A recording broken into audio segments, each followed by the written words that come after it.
اعوذ باللہ من الشیطان الرجیم بسم اللہ الرحمن الرحیم۔ جب موسیٰ نے مدت پوری کر دی اور اپنے گھر کے لوگوں کو لے کر چلے تو طور کی طرف سے آگ دکھائی دی، تو اپنے گھر والوں سے کہنے لگے کہ تم یہاں ٹھہرو، مجھے آگ نظر آئی ہے، شاید میں وہاں سے راستے کا کچھ پتہ لاؤں یا آگ کا انگارہ لے آؤں تاکہ تم تاپو۔ جب اس کے پاس پہنچے تو میدان کے دائیں کنارے سے ایک مبارک جگہ میں ایک پیڑ میں سے آواز آئی کہ موسیٰ، میں تو خدائے رب العالمین ہوں، اور یہ کہ اپنی لاٹھی ڈال دو۔ جب دیکھا کہ وہ حرکت کر رہی ہے گویا سانپ ہے تو پیٹھ پھیر کر چل دیے اور پیچھے مڑ کر بھی نہ دیکھا۔ ہم نے کہا کہ موسیٰ آگے آؤ اور ڈرو مت، تم امن پانے والوں میں ہو۔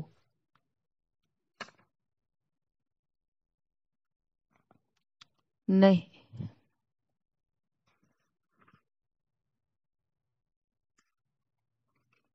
اپنا ہاتھ گریبان میں ڈالو، اپنا ہاتھ گریبان میں ڈالو تو بغیر کسی عیب کے سفید نکل آئے گا، اور ڈر دور ہونے کی وجہ سے اپنے بازو کو اپنی طرف سکوڑ لو۔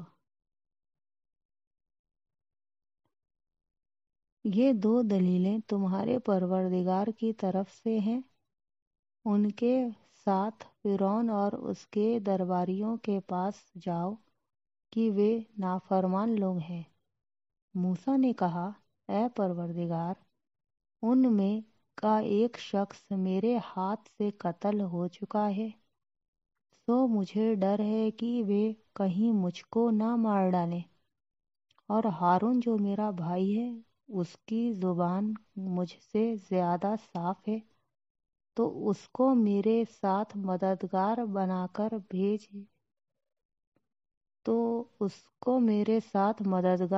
کر بھیج کہ میری تصدیق کرے، مجھے ڈر ہے کہ وہ لوگ مجھے جھٹلا دیں گے۔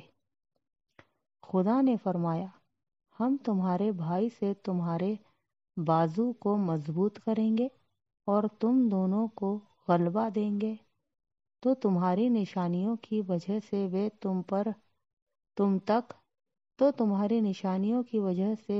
تم تک پہنچ نہ سکیں گے، اور تم اور جنہوں نے تمہاری پیروی کی غالب رہو گے۔ اور جب موسیٰ ان کے پاس ہماری کھلی نشانیاں لے کر آئے تو وہ کہنے لگے کہ یہ تو جادو ہے جو اس نے بنا کھڑا کیا ہے، اور یہ باتیں ہم نے اپنے اگلے باپ دادا میں تو کبھی سنی نہیں۔ اور موسیٰ نے کہا کہ میرا پروردگار اس شخص کو خوب جانتا ہے جو اس کی طرف سے حق لے کر آیا ہے، اور جس کے لیے عاقبت کا گھر یعنی بہشت ہے، بے شک ظالم نجات نہیں پائیں گے۔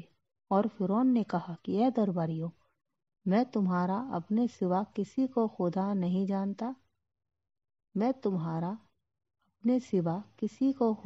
جانتا، تو حامان میرے لیے گارے کی آگ لگا کر اینٹ پکا دو۔ تو حامان میرے لیے گارے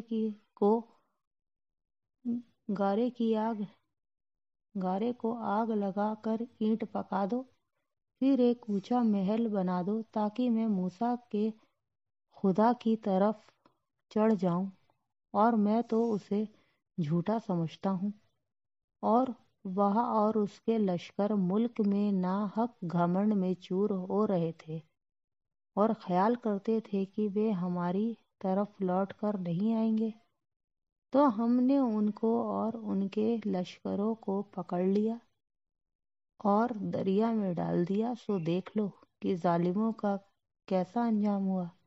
اور ہم نے ان کو پیشوا بنایا تھا، وہ لوگوں کو دوزخ کی طرف بلاتے تھے اور قیامت کے دن ان کی مدد نہیں کی جائے گی، اور اس دنیا میں ہم نے ان کے پیچھے لعنت لگا دی اور وہ قیامت کے دن بھی بدحالوں میں ہوں گے۔